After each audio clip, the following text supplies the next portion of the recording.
In this video, we'll work through a couple examples where we don't have a perfect square after setting up our mice table and mass action expression. Here, we'll learn how to use the assumption, then check to see if the assumption is okay. Our general strategy to calculate x starts out the same way. First, we set up the mice table, and there's another video that goes into detail about how to do this. Write the mass action expression with variables only, which means chemical formulas and exponents. Then we enter the equilibrium information from the E row and the Kc value. At this point, we're ready to do the math. First, we check for a perfect square. If there's not a perfect square, then in order to simplify the problem solving and avoid having to use the quadratic equation, we make an assumption. We assume that the change in x is small relative to the initial concentration of the substance. How small? In this class, we're saying 5% is small enough. This assumption means that we can initially ignore a change in x, the minus nx or plus nx in the equilibrium row of the mice table. The math is simplified by excluding the change in x in the mass action expression. So when we take a look at the equilibrium row in this example, in this mice table, we see 0.050 minus x, 0.010 minus x, and 2x. These are the changes in x or the changes in nx that we are allowed to ignore momentarily. We can never ignore a standalone x or standalone nx. So this part over here, this 2x, we cannot ignore it. So in this example, the values for N2 and O2 would only be the numbers. So we would plug in 0.050 for the N2 and 0.010 for O2. That's the assumption we're making, is that those minus x's are small. So we solve for x, and then we have to go back and check to make sure that our assumption was valid. In this class, we will use the 5% rule, which means that the change in x is small enough to ignore if it is less than or equal to 5%.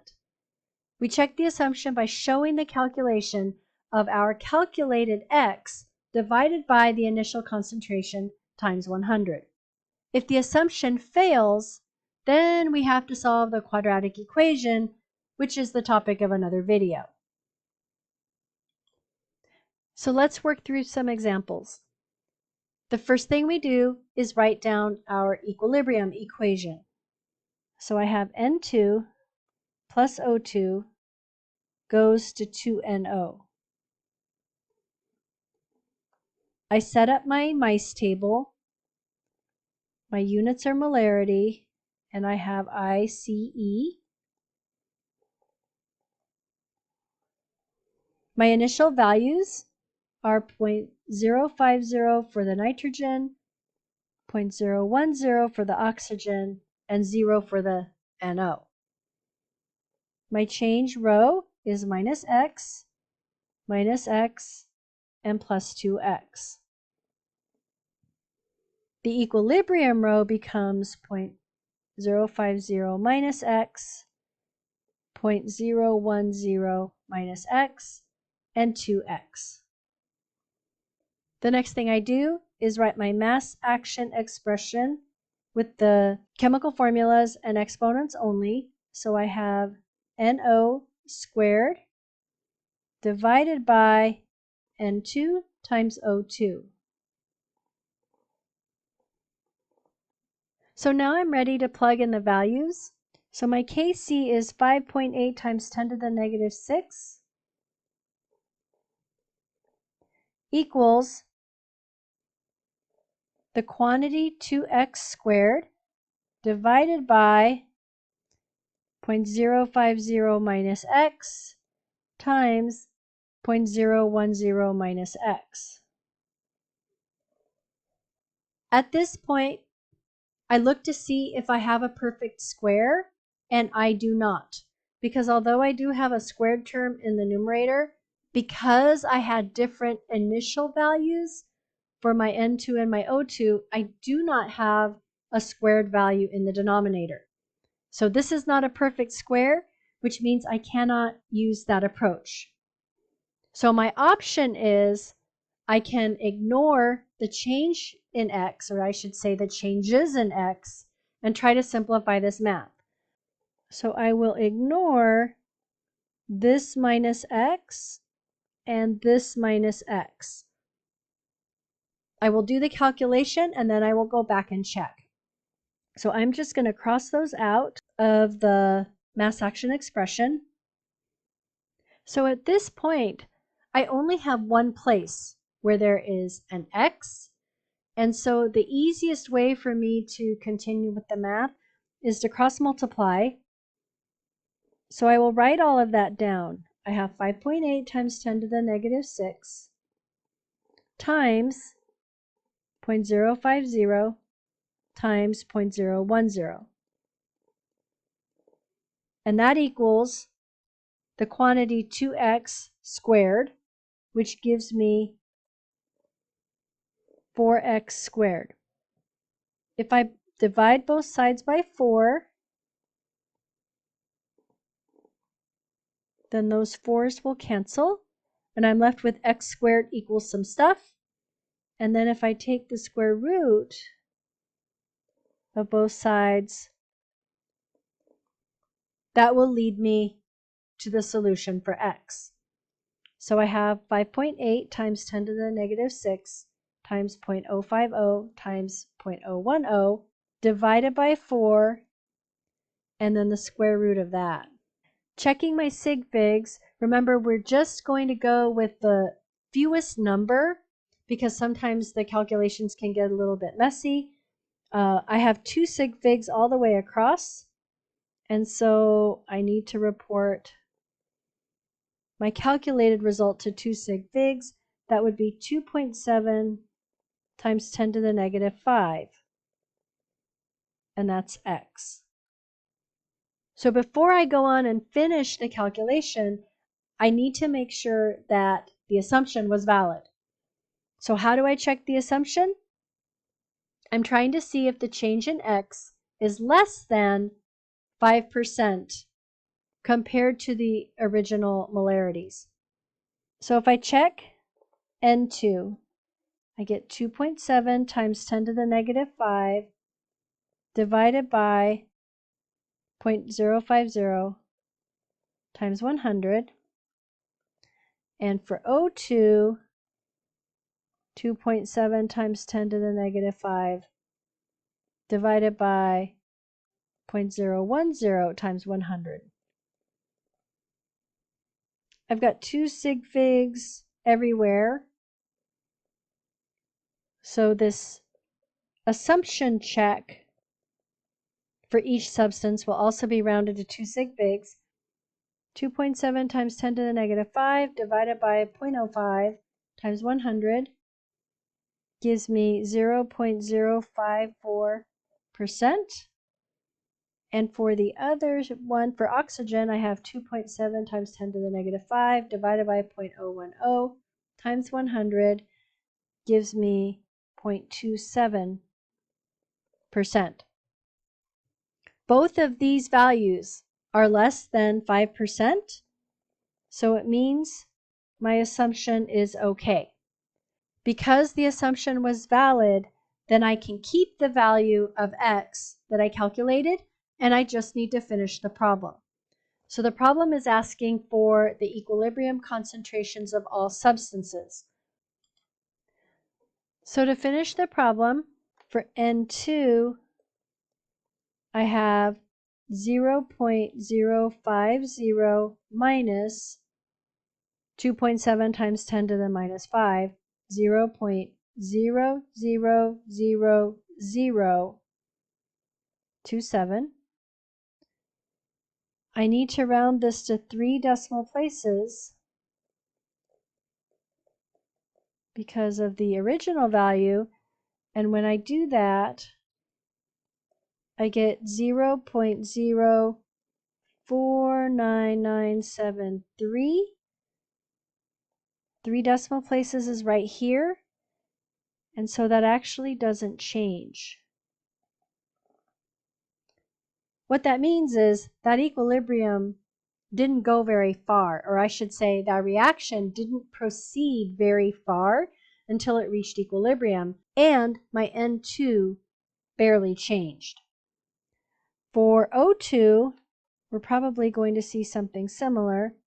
We have 0.010 minus 0.00027, also out to 3 decimal places,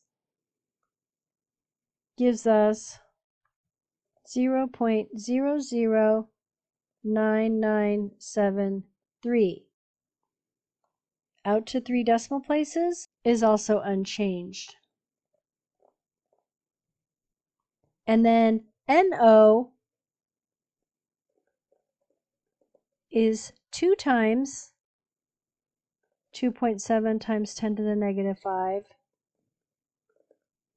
The 2 is exact, and then I have 2 sig figs here, and that gives me 5.4 times 10 to the negative 5. So I'll summarize the results up here in what little space I have left. N2, 0.050 molar, O2, 0.010 molar, and NO, 5.4 times 10 to the negative 5 molar.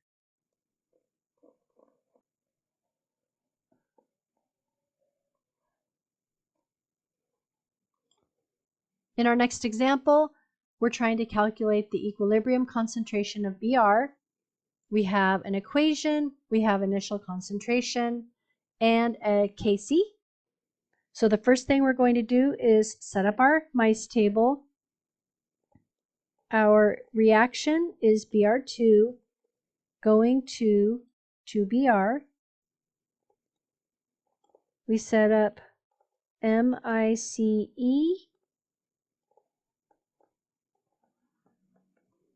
Our initial concentration of Br2 is 0.0024 molar, and we have 0 Br, minus X for the Br2 plus 2X for Br.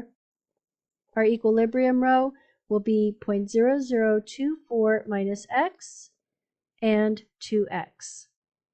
Our mass action expression, Kc equals Br squared divided by Br2. Plugging in information from the Kc value and the equilibrium row, we have 4.0 times 10 to the negative 7 equals 2x quantity squared divided by 0.0024 minus x.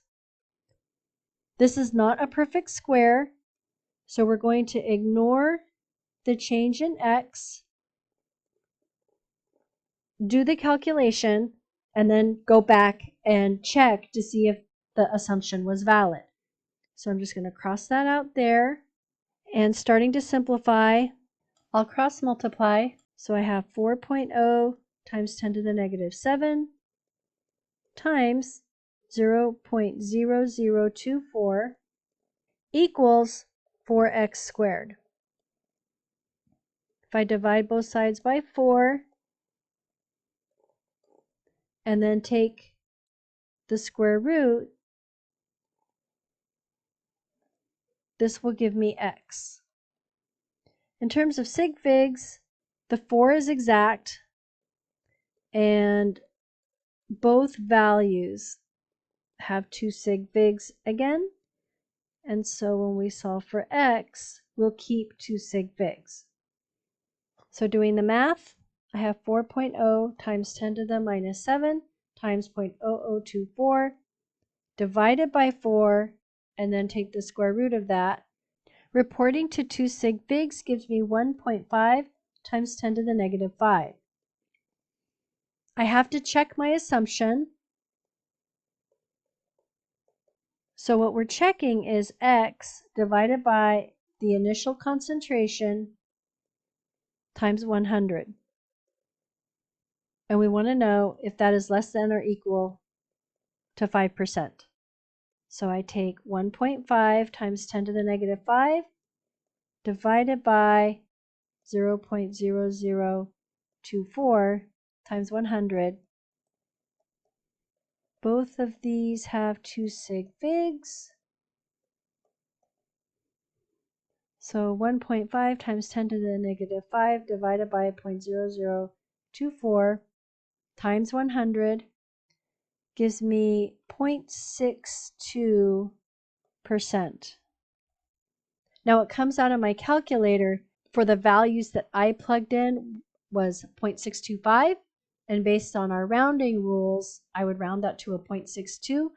You might have a slightly different value depending on what you held in the calculator as compared to if you rounded early. Because the assumption is okay, that means that we can use the value of x that we calculated.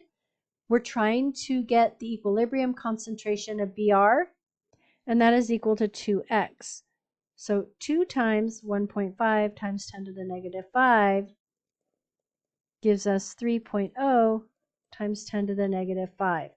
So the concentration of Br at equilibrium is 3.0 times 10 to the negative 5 molar.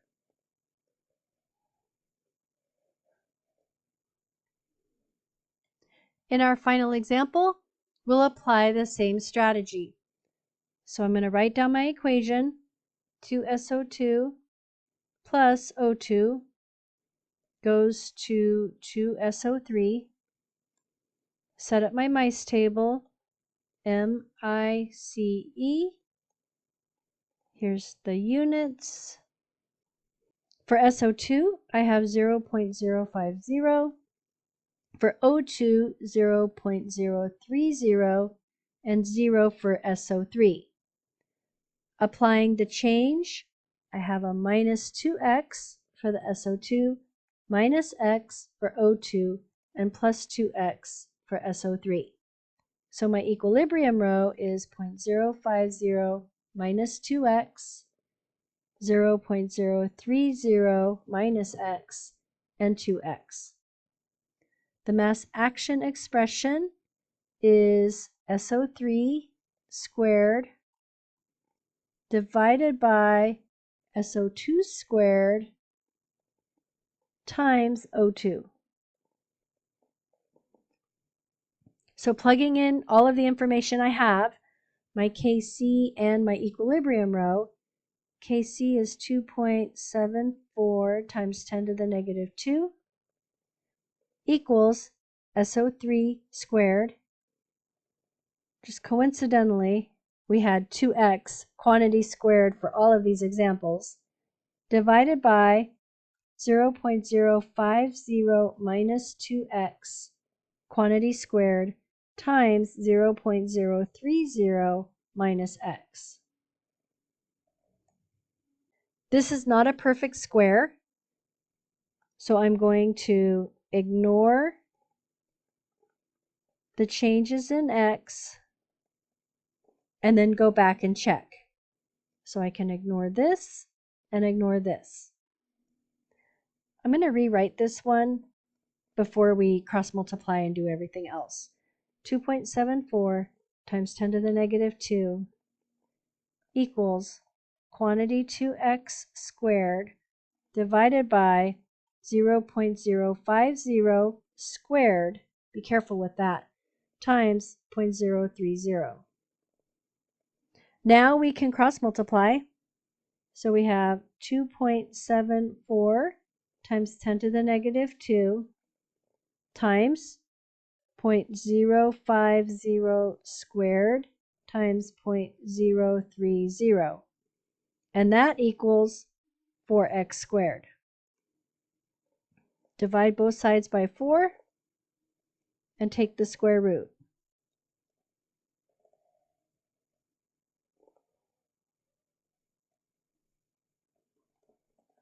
Solving for x, looks like our sig figs are going to be at 2 because we have 3 here and 2 and 2. and the 4 is exact. So again, we have 2 sig figs. Doing the math, 2.74 times 10 to the negative 2 times 0.05 squared times 0.030, divide by 4, and then take the square root of the whole thing, gives us to 2 sig figs 7.2 times 10 to the negative 4. We need to check the assumption. For SO2, the change was 2x, so we have to take 2 times 7.2 times 10 to the negative 4 divided by the original molarity, which was 0.050. Both of these are 2 sig figs, so I have 2.9%, which is okay. For O2, the change was x, so I have 7.2 times 10 to the negative 4 divided by 0.030. Both of these are 2 sig figs again, gives me 2.4%. Both of these are less than 5, and so my assumption is valid. So what am I trying to calculate? I'm trying to calculate the molarity of O2. The molarity of O2 I get by subtracting. So I have 0.030, which is 3 decimal places, minus 0.00072. So I'm going to have to round to 2 decimal places. And when I do the math to 3 decimal places, I end up with 0.029, and the units are molar.